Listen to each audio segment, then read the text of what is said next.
That's right.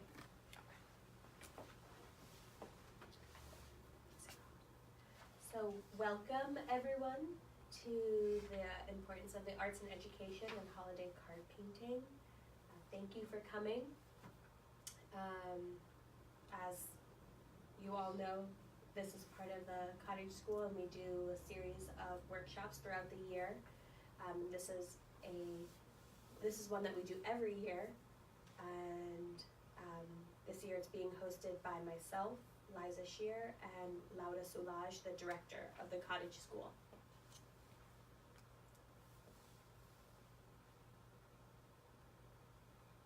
So we'll start by just reading our mission statement at the school. The Cottage School is a non-selective, multicultural learning community that values and fosters the children's spirit of discovery to sustain their innate abilities and passion for learning.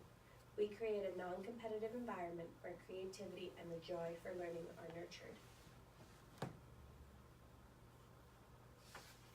So we're going to start with something that's very near and dear to my heart. And these are two images. One is by John Singer Sargent and the other is by Edvard Munch. And they both are painted within 10 years of each other, and yet, as you can see, are very distinct styles.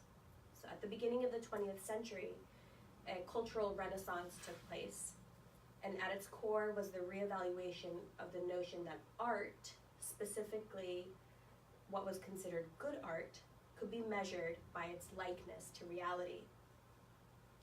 The shift from realism to what we now call expressionism was not easy for many to accept. It was an avant-garde movement that art critics, museum curators, art historians, collectors, and much of the general public had a difficult time digesting because it was so outside their comfort zone. So the portrait by John Singer Sargent shows that perfection and the imitation of nature was the ideal and was the goal at a certain point in the art historical canon, while Edvard Munch, it's also known as the Scream, but it's also actually called Der Schrei der Natur, was an image that was emotionally charged and came from an inner point, and was an expression of the inner self, rather than Sargent's portrait, which was an example of nature and a copy of nature. So good art no longer had to imitate the physical world. Instead, artists were free to create art for the sake of personal expression and to evoke emotional experiences rather than physical realities. In other words, it's creative liberty and the allowance of expression which sets apart the Scream from John Singer Sargent's work. These two images to me recall a passage from Dorothy Ling's The Original Art of Music. Dorothy Ling is actually the woman who started these schools in Argentina where Laura was trained, and where the nature of the Cottage School evolved. And she writes, "Children are not taught in the scholastic sense we usually attach to the word, but induced by the presentation of suitable material and relevant experiences to discover things for themselves. They then make their own written version, mostly illustrated, of what they have been working on. For illustrating, they use oil pastels and never draw objects, but create images. And to me, the Scream is an image, whereas John Singer Sargent's work is a drawn object."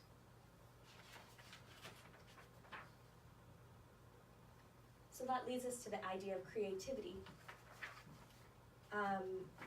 In an excerpt from Ken Robinson's TED Talk, Schools Kill Creativity, he says, "The process of creativity and expression is one that should not be oppressed. By oppressing creativity, we are oppressing the intelligence of imagination." So starting from a young age, exposure to the arts has a significant impact on the development of our children. And it seems obvious to most people that art is important. So then we have to ask ourselves, why are the arts so readily dismissed and often ignored in usual everyday schools? Why has no one invested the time and the resources needed to study and document the extent to which the arts and culture can affect students if they are, quote, so important? School systems generally ignore the arts because their effects are not quantifiable. So unlike math and reading achievement, which can be measured through filling in bubbles and mechanized scoring systems, achievement in the arts is considered subjective. Defenders of the arts are quick to connect their effects on improved math and reading scores, but are often unable to point towards credible research that support their claims. Alternatively, many arts advocates believe and promote the idea that the benefits cannot and need not be measured. Though hard to test for or to quantify, the effects of an art-rich education are actually easily observed and documented.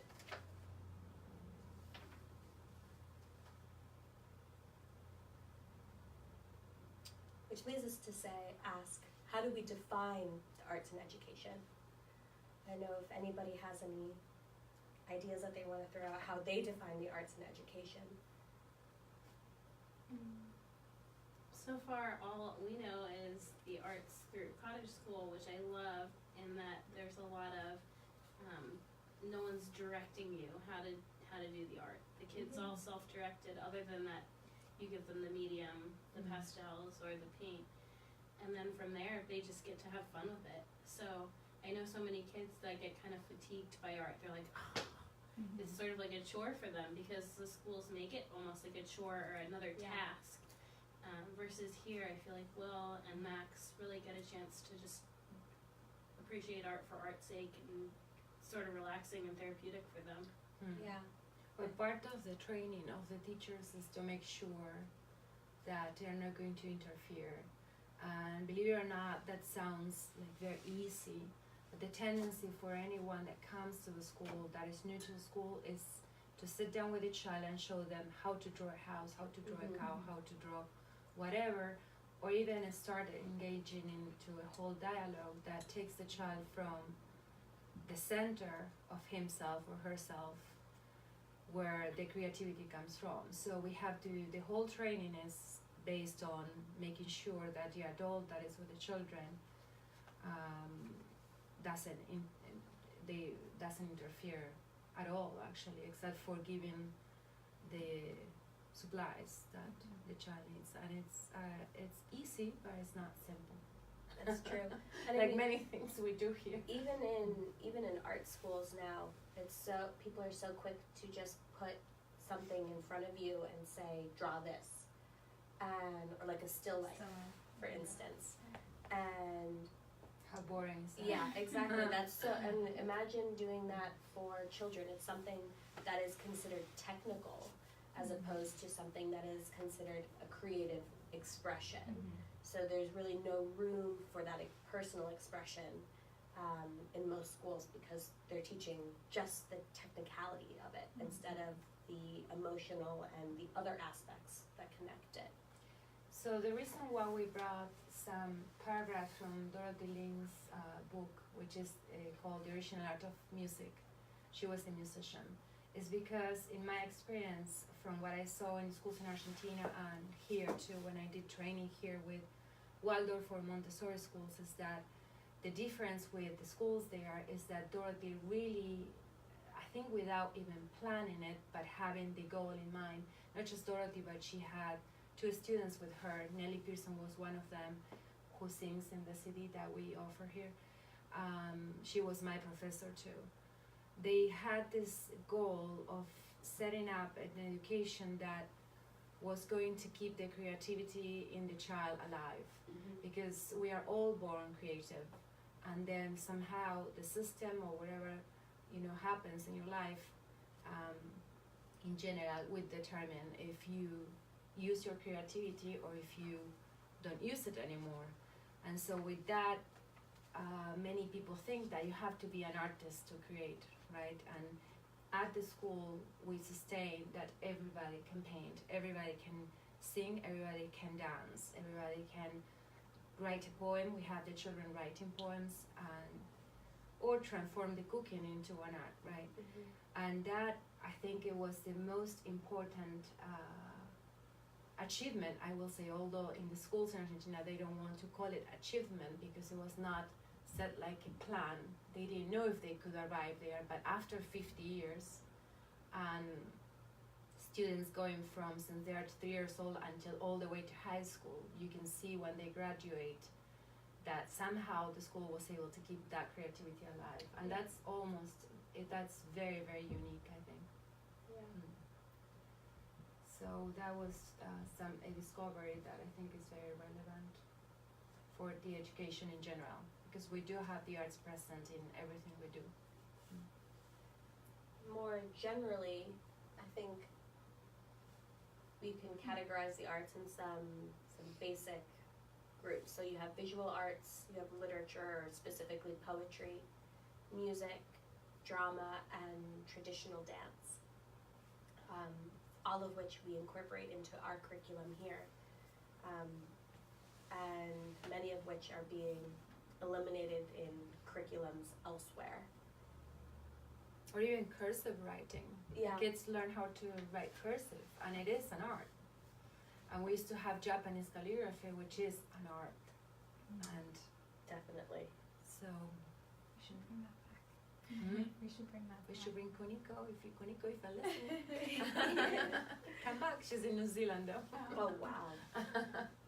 But we had Japanese calligraphy for about 7 years. So, as I mentioned earlier, there have been very few studies as to the specific effects of arts in education. However, by far the largest study was conducted by the Arts Education Partnership, which is a coalition of arts education, business, and philanthropic and government organizations that demonstrate and promote the essential role of the arts in the learning and development of every child. The partnership includes over 100 organizations and are national in scope and impact. So what they supported was Jane Cathedral's research. We have the whole copy here if anyone wants to read it. And he started this research in different schools. I was actually in contact with him maybe 12 years ago when he was beginning the research, and now it's finished. And what they did for the first time in this country was to see how the arts affected the academic development of the children. So they actually, there's a chart that we have here and we usually distribute where we're gonna see in the PowerPoint too, right? Yeah. Where you can see, for example, how the folk dancing itself develops visual, spatial skills and reasoning that helps for to do math, for example. And they were able to prove that. So that is a very, very strong research, and it's the only one so far, as far as I know, done in this country and supported by this association. But the Arts Education Partnership found ultimately that artistic experiences in young children increase motivation, improve skills in symbol manipulation, enhance skills in building social relationships, develop self-regulation, and develop expressive skills. Additionally, the study concluded that the arts develop self-regulation as well. Oh, sorry, I said that. But many of the skills and habits developed in the arts are similar to those that have been identified by employers as highly desirable as well. Self-motivation, innovation, cooperation, and creativity. And all of these things show us that art in schools actually teaches more than just how to hold a paintbrush or to recognize colors, which is what art is so often boiled down to, when in fact that is not true. It's much broader in scope. So I usually, at this point, like to talk about the play and how we develop the play in the school, the end of the school year play. At this time, the students of the elementary school students are writing the script, and so they are self-motivated to write it because they had the experience, of doing the play and putting a play together that they have created in the past. And that is a very rewarding experience for them. I hear from kids that left the school, they still remember, including Liza's siblings who are now 17, I know. the experience with the plays. So it's very powerful for them because they write it and then they see it in reality. So they really create a piece that has a life then. And Emily also Vasconez mentions this in the testimonial she left when she finished sixth grade here. And so they're self-motivated to do it. They have the enthusiasm. They create a very original piece that may be based on a chapter book that we're reading that particular year, but we ask them to combine it with the curriculum of the year. So then they have to create and imagine what they're gonna do and what scenes. And in a month, they were able to create this year the play, the whole draft of the play. So they already know what scenes, what they're gonna do in each scene, and we're in the process of writing the dialogue. So they already came up with all the ideas for the play. It's incredible because then they see it happening in June. They cooperate because it's a group effort, and then not just for the elementary students, because when the script is written, is done, then we start distributing the roles for everybody.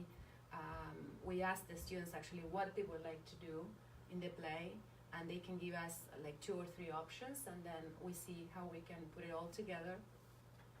Then they cooperate through the process by painting the scenery. They have to do it, they have to share the space and the tools with everybody, and they have to figure out if they're gonna use red here or there, and they're creating, right? So all of these skills that they develop just with an activity such as the play are the skills that colleges are asking for when they are selecting students, because they know now then the employers will look for people that are self-motivated, that can be creative, cooperate, work as a team, right? And have creative thinking. So bring new ideas to the company.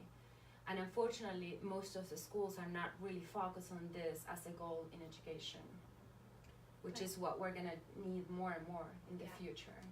And we do this on a small scale very often throughout the day here as well, not just on a large scale like with the play, which is a project that takes 9 months of like a baby. Yeah, exactly. 9 months of hard work and dedication from the students.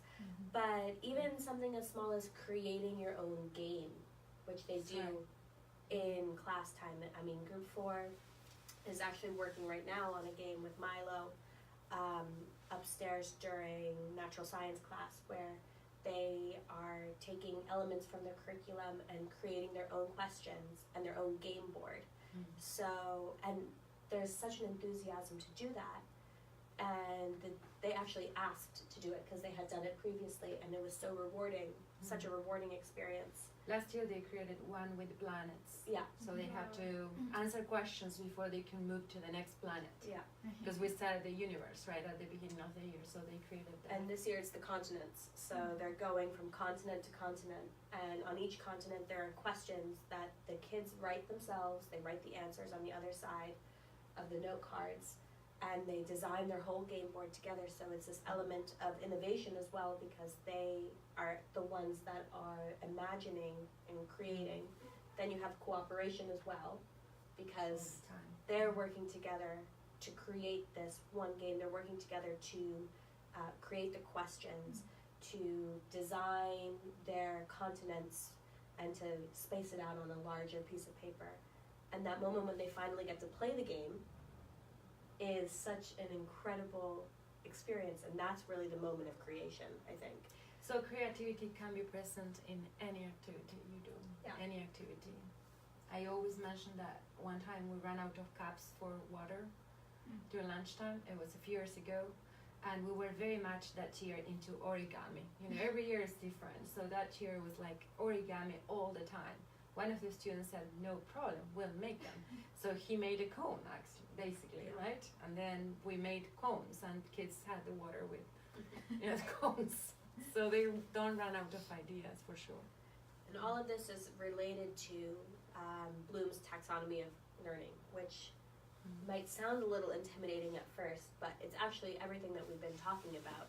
It's the element of so you start at the bottom, so we have remembering and kind of learning the facts in the first place. So you have maybe during circle time when we're talking about polar bears, for instance, and I've talked about the fact that polar bears are in the Arctic regions, and the students remember that they're in the Arctic regions, but that element of understanding comes later when they actually are able to explain to their friends and their family, that polar bears are in the Arctic and other elements from the discussion. And then they can apply their knowledge in different ways, for instance, in a game, creating questions, where they then have to analyze the questions that they themselves have asked, and then evaluate, and if they're going to play the game, it's that moment of creation at the end. And all of these are arranged in increasing difficulty. So actually creativity, which is a word that's very easily thrown around, is an incredibly difficult thing to achieve. So usually with the textbooks and the worksheets, the learning is only a rote learning there. So it's at the bottom of the pyramid. Hello. Hi. Hi. And Bloom kind of intended this taxonomy to motivate educators. For the teachers, Yeah. He created it for Exactly. To focus on 3 specific domains of objectives, I guess. Affective, psychomotor, and cognitive. And altogether this was supposed to create, or it was a holistic approach or holistic form of education. But still, we're not. But we're still not there for most people. Yeah. So how do the arts change the learning experience? I know we've talked about it sort of a little bit throughout our discussions. Maybe we can go around. Yeah. Marilyn, do you want to start? It makes it more interesting. Makes learning fun. Yeah. I see that it adds a hands-on element rather than just reading out of a book. It gets to be acted out, or and every student learns a little bit differently, and there's certainly a huge chunk, especially in the younger years, that learn by looking and watching and using all their senses rather than just reading a page from a book or having something read to them.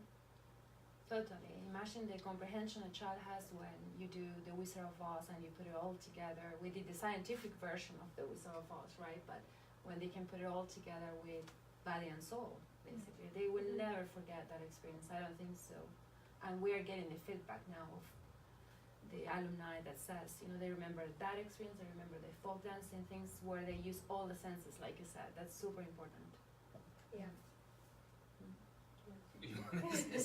I don't know what you were talking about, but if I just answer that question, Yeah. I would say that the arts are a complete separate dimension to the whole learning experience. I mean, it's like saying sports are, sports is a huge part, art is a huge part, math is a huge part. I mean, they're all they're all essentials. I mean, and I don't know how it changes it, but you can't not have it in the learning experience.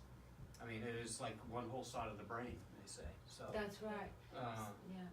I think what has happened, through the years is that because everything is so quantifiable. Quantifiable. And with the arts, how can you grade? It's so relative to grade a painting or to grade somebody singing. You can. So then, how do you do it? And they try to do it anyway, but then it's not so measurable, and then they eliminate them basically. Because it's subjective. It's not like a standard. You can't have a standardized test about, painting. Well, they end up doing history of the art. That's what happens. So then I hear families saying, "Oh, it's great. My child is in first grade and they just learn about Van Gogh." Great, but the child needs to create. Yeah. First, and then of course, history of the art is beautiful, and you can learn so much. as you can learn about history in general or geography, right? But it's not, the arts are not based Yeah. just on learning the history of the arts, especially for a Yeah. child. You know? And I think the history of art is a lens through which you can view, you know, world history. However, it's not the only thing. You have to expand, and I mean, I was gonna say the arts changed the learning experience because they help connect the dots between the different subjects, between, like you said, the different senses. They really are a bridge. When I was in college, and I was a kid when I was in I was a kid when I was in college. I took several art history courses, and some of them were what you were talking about, where they flash the painting up, you identify the painting, and your tests were, the painting goes up, who's the artist, when was it Yes. done, is it impressionism, What does it post-impressionism? mean, right? Like with the poem, too. Right. They destroy the poem. when Yeah, they do and that was yeah. very sort of, I mean, I think that's as objective as you can get. Then I took a modern art course by a guy who was completely different. And not only did we suddenly have different modes of art, we had music, we had painting, we had sculpture, and there was no more flashing the stuff up on the screen.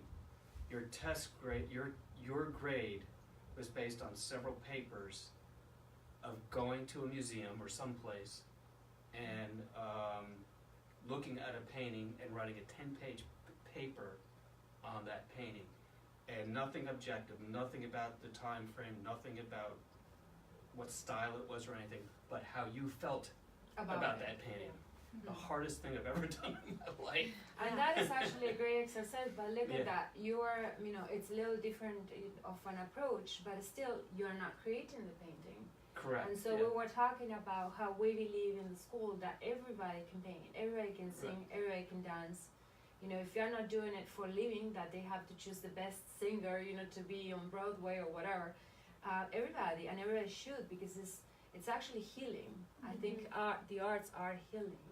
And now I just posted something that I found that the doctors in London, in England, and I think in Holland too, they start to prescribe a hobby based on the arts to people that need it, you know, and for anxiety, depression, for different things. Yeah. So it's really healing. We need it. Yeah, it's, I heard that too, that a lot of times when people are suffering, especially from anxiety, they prescribe painting or drawing or some sort of artistic outlet. For some people it might even be poetry or writing in a journal as a way to meditate in a way. So. And I think there is another problem with the arts in the schools in general and why they start to remove them, because you can see that it depends on in what area the school is, if they have more or less, right? And it's that they are expensive the way they are usually set up in the schools. But you don't really need a lot for a child to be painting or for a child to be singing. You need a teacher that is singing, and you need a teacher that is playing the guitar, maybe, or if not, just sing. And you need some paints. You don't need the whole variety, you know, that they can use for painting. Yes, you can be adding them in the future, but even if you just do tempera, the entire ear with a brush and a piece of paper, that's all you need. And there's a lot going on just with that. So I think there is also a misunderstanding that you need lots of resources in order to have arts in the school. And it's not true. I mean, The other interesting thing is at your level, at this level, at the young kids level, if you can get them into the mode of expressing themselves through singing and through painting, that inhibition or acting, that inhibition is gone when they get to primary, to the higher grades. I mean, it becomes simple for them. It's just like learning a language. When do you learn a language? It's simple. How do you best learn a language? Yeah, at a so young age? we do have students that are doing the elementary part of the school, and the other day we had the baby shower for Liza, right? Yeah. And then this little kid, I mean, in first grade, she's in first grade, right? She's right next to the cake, and we were trying to figure out what song to sing for the baby, right? Not the birthday, happy birthday, because it's not here yet. And so she came out, she just made up a song and she was waiting right next to the cake and says, I cannot really wait to do the cake. And the mother's like, okay, you always want the cake. No, she wanted to do the song, perform the song for everybody. And that's beautiful to see, because they're really not afraid. They feel all the power that they can do it. And that's what we really want to foster. So, here are some of the points. We've actually covered a few of them, but the arts provide students with authentic, connected learning experiences. These experiences connect students' minds, bodies, and hearts, sort of like what you were saying, Samara, with the 5 senses. Sorry. Well, here's the 6th one. And specifically in a way that's tangible and meaningful for them.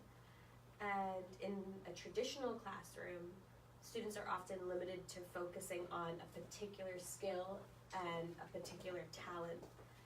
And with the incorporation of the arts, the physical act of creation provides an opportunity for a student to engage in multiple skills and abilities rather than a single skill. So those are the results, part of the results of the whole research that they did. So if anyone wants to look at it or read or hear it, there's a lot of information. But they came up with this conclusion after many years of connecting the arts with the academics in a school setting. Yeah. So arts also enable children to be critical, innovative thinkers and support students' problem-solving, creativity, communication, expression, and experimentation while nurturing the development of cognitive, social, and personal capabilities. So that's a whole lot. It's definitely more than just holding a paintbrush or recognizing colors.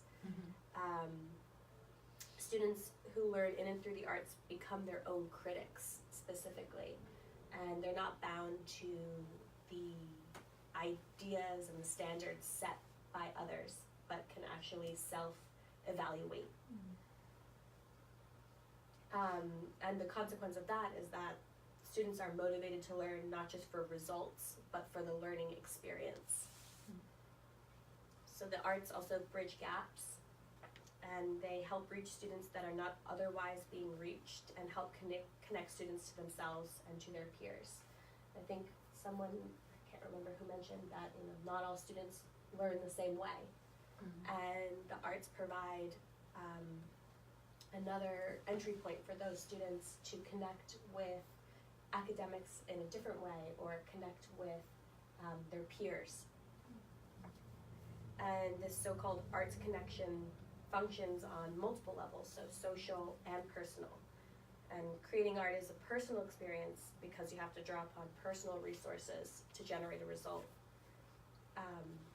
And art allows for an engagement of the whole person, and by engaging the individual on a personal level, the individual feels invested in ways that are deeper than just, quote, knowing the answer. I will also add that for my super competitive older son, I really appreciate how the arts are handled here, in that there's literally no competition. It's not like they're trying to imitate or copy a still life, where there's this kid did a great job copying the still life and this kid didn't. It's very interpretive, and there's no right or wrong answer. Exactly. That's super important. Which is super important in getting and especially like a 2, 3, 4, 5, 6-year-old on board with something. They don't feel like they're the odd man out, or they're not good. Yeah, they're their own critic, Right. and there's no standard for what is, quote, good or bad.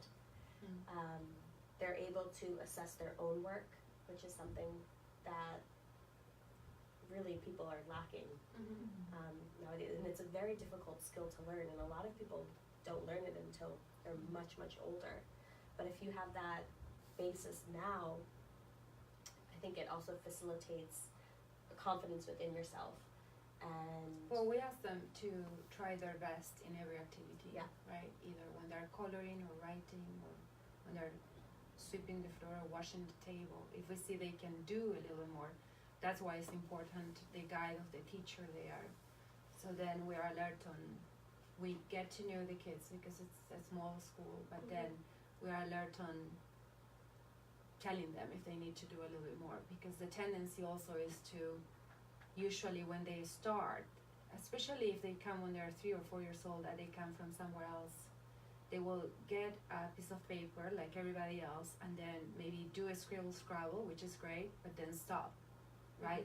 So there we have to be saying you can do a little bit more and encouraging them to do more, and then they really start flourishing when you do that, because it's our tendency, to do the list. Yeah. We're humans and kids are, so unless they're really inclined to do that. But the fantastic thing to see here is that everybody is creating art, and they create beautiful pieces, even if they have a talent or not. Some kids maybe are more gifted for painting, and some are for talking, some are for have better social skills than others, but everybody can paint here. So the arts unite the classroom learning with that world outside of school also, and they ultimately facilitate a lifelong passion for learning.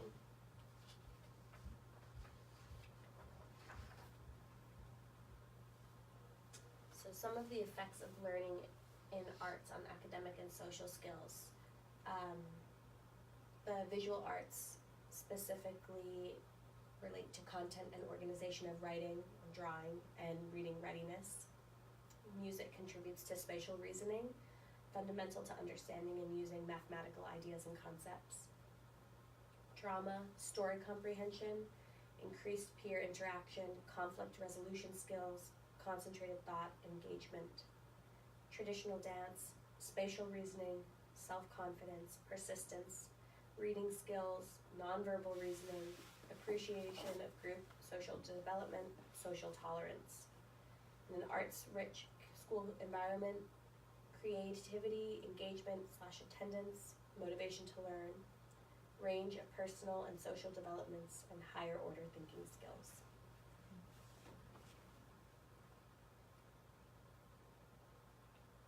This leads us to another very important question. Is it possible to educate in a different way? The answer is yes, but to do so, most people have to reevaluate the purpose of education. And I have a quote from Laura's essay, The Arts in Education, which I'll read because I think it captures the idea that we can actually educate in a different way. We're doing. Yeah, exactly. If education is considered a mere transfer of knowledge, the giving of information about mathematics, geography, history, language, and so forth is enough. However, if the purpose of education is to develop children as whole human beings, the arts cannot be isolated. The arts not only enrich children's lives as they are part of the culture, but they also help them to express themselves. Personal and unique expressions are shaped in paintings, in the sounds of music, in writing, in dance, and in every possible type of human expression. And this expression is necessary for life.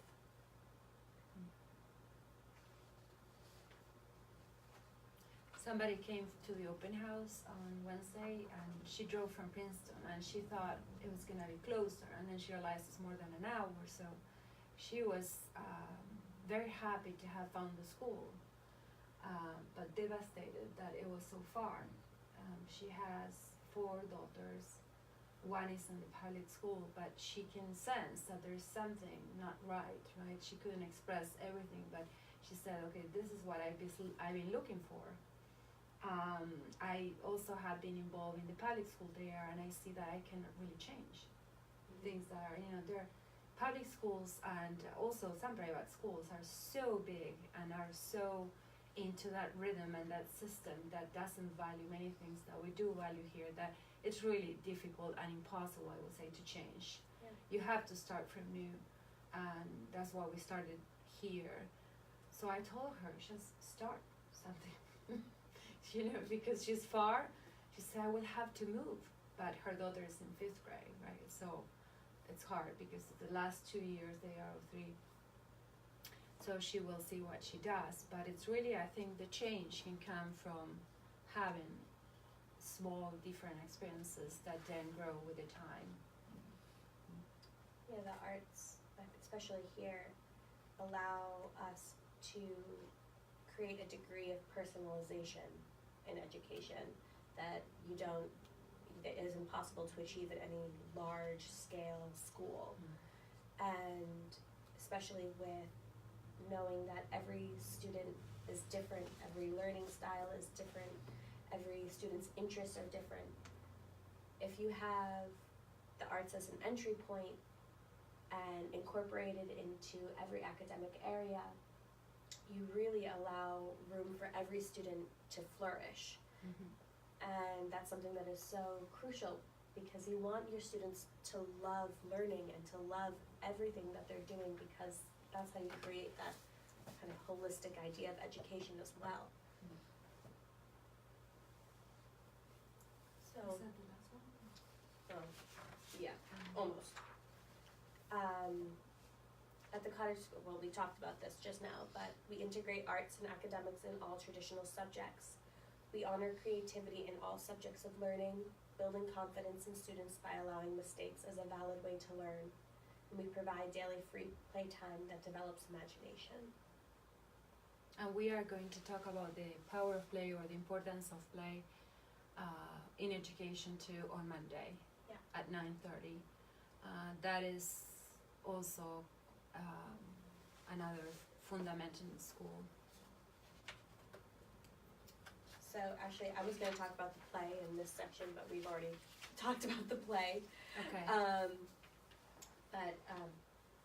Yeah, we can skip this one. So ultimately, it's our job as a society to nurture the creative minds of children. And there's a book called Zen and the Art of Archery, which we talked a little bit about last year in this talk, but there's a quote, and it says, "If one really wishes to master an art, technical knowledge of it is not enough. One has to transcend technique so that art becomes an artless art, growing out of the unconscious." That's a great little book. I have it taken away once too. Read it. And then we have something from the original art of music. We have some copies that you could take home, or we can read it quickly here. What time is it? I know we started later, so. I know, we started about a half hour later.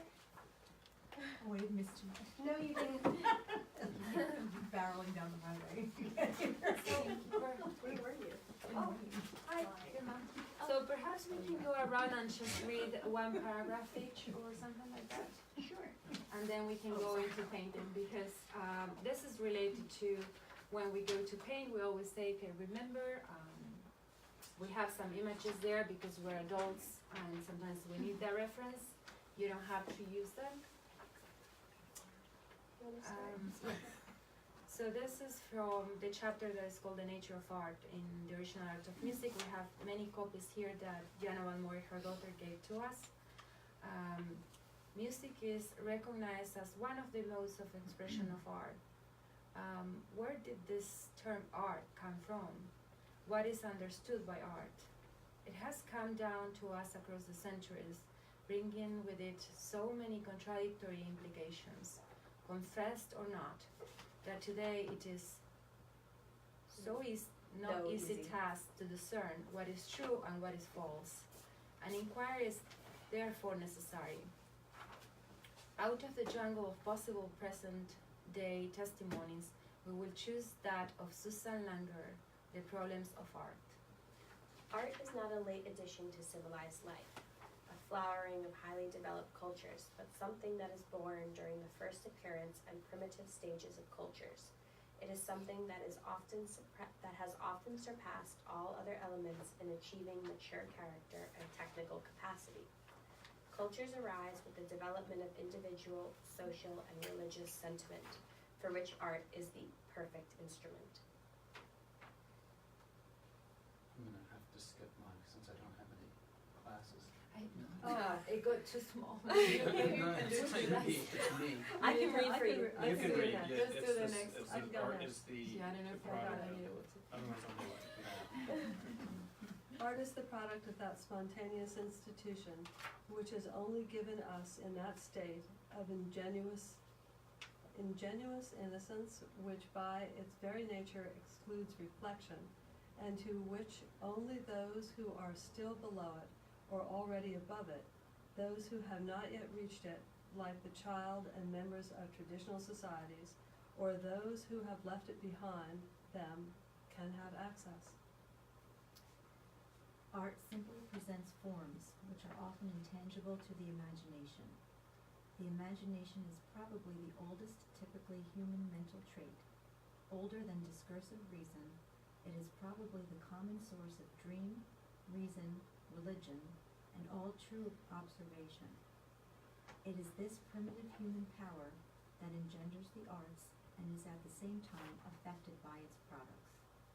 Art is a certain vision of human sentiment incarnate in the work, sentiment which is not represented but composed and articulated by the total apparition, the artistic symbol, impossible to find anywhere but there, directly through intuition, impossible to demonstrate or to translate into discursive language. In the sense I couldn't breathe if I had to read that one. Sorry. It's a long sentence. Sorry. Especially if you're pregnant. Yeah, really? I was out of shape. It's good you do yoga, right? So you can breathe with that part. in the sense in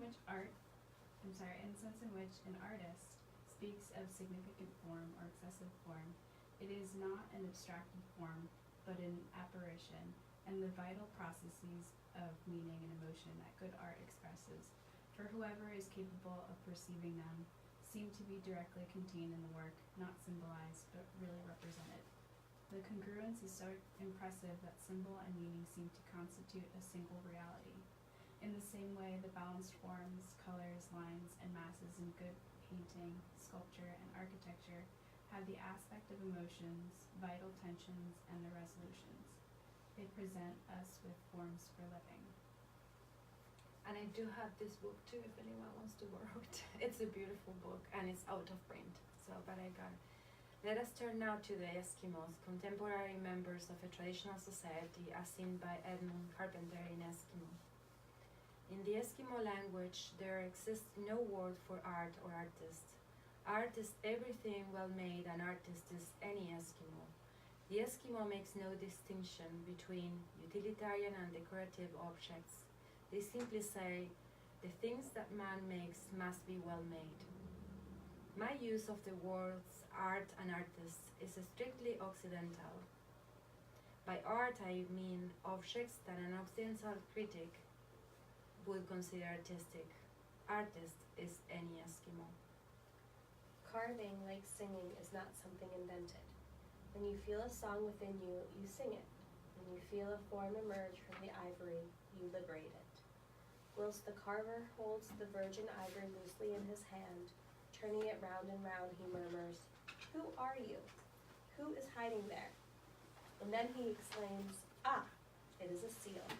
Let me just stop here 1 second because that is exactly what happens when the kids paint too. They and they learn, they basically approach the arts in a very primitive way, right? Because they still have, and the Eskimos, this example of that they will tell, or the stone or the clay will reveal what is inside, is the satisfaction a child has when they say, "Look what I made," right? And that is that creative moment that came from within, and they cannot even believe what just happened there, right? So if we keep that when we are painting or doing anything, or now pottery, Laura's gonna join the pottery class. So you really follow what is there and you go with the flow, and that's when the creativity comes alive, I believe. So. I actually had a moment like that the other day. I was just telling you that. That's great. I was rereading the thesis that I wrote for college, and it's something that I spent so much time on and was so invested in and looked at so many different works of art in person and in print. And I was rereading it, I hadn't read it since I graduated. And I had a moment of, wow, I created this. And I couldn't believe it. And it's one of those things where you're your own You're critic. surprised Yeah, of you're yourself, surprised yes. that you can actually do something like that. Yeah. So the kids do have, and as we do sometimes, that revelation of, it is seal, right? Yeah. I can read the last paragraph too. They rarely propose to carve anything in particular. They take the ivory and examine it in order to discover its occult form. And if this does not appear immediately, they begin to carve aimlessly until they see it, accompanying themselves with its liturgical work while they work. Liturgical song while they work. Then they discover it. The hidden seal emerges. It was always there. They had not created it. They liberated it. They helped it to manifest itself. And that's So what it's we're a very going to do. different approach and attitude, than what we're used to. Thank you for listening, and now we're going to paint. That's what I came for. Yeah.